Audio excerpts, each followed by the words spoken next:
all of the activities that's going on, let's talk a little bit about Miss Lynne Whitfield. So I had the pleasure, y'all, of just kind of being online when the premiere of Lynne Whitfield's interview on Angela Yee's Lip Service podcast came on. Like, I was so happy, also surprised. So I don't know if y'all are surprised, but I'm surprised. So if you are, welcome to the club.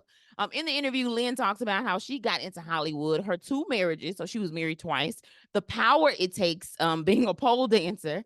Also, I guess after she did the movie Thin Line Between Love and Hate, she said for some reason people used to pay her like for people to do lap dances for her or whatever. And so it ended up putting them in this, conversation about, pole dancing and some of the other hosts that are on the Angela Yee's podcast, all of the things. And what she also talked specifically about the Josephine Baker role, right? I didn't know that it took so much. So she ended up paying for her own like screen test and whatnot, and wasn't the first choice. They ended up going with someone else, I guess, maybe at first.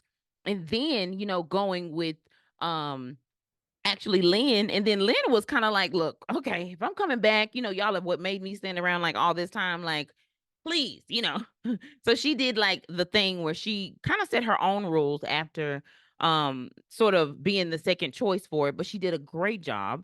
She talks also other roles that she wants to play, including being a madam, which I was a little I would say surprised, but she's always had that sort of like class, in my opinion, about her. And some people may not see a madam as classy, but in my opinion, when you first, that's a hard industry. I don't know why y'all acting like, one of the oldest professions in the book. We ain't gonna talk too much about that.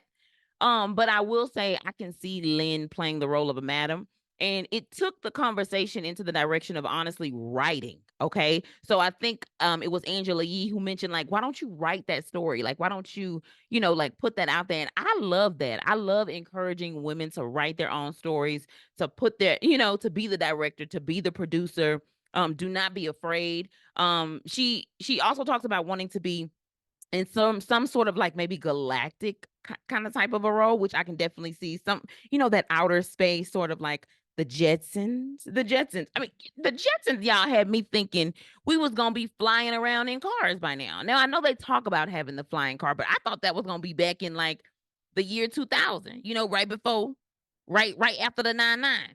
That's when I thought it was gonna happen. But shout out to the Jetsons. I really used to love that little cartoon before school. But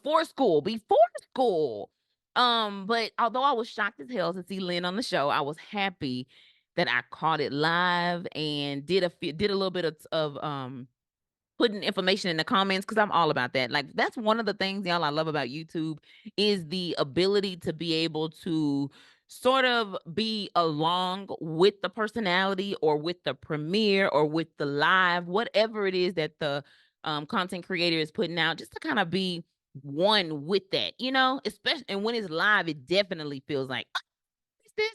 Do not want this. So shout out to YouTube for just sort of transitioning what TV is about to be for the future.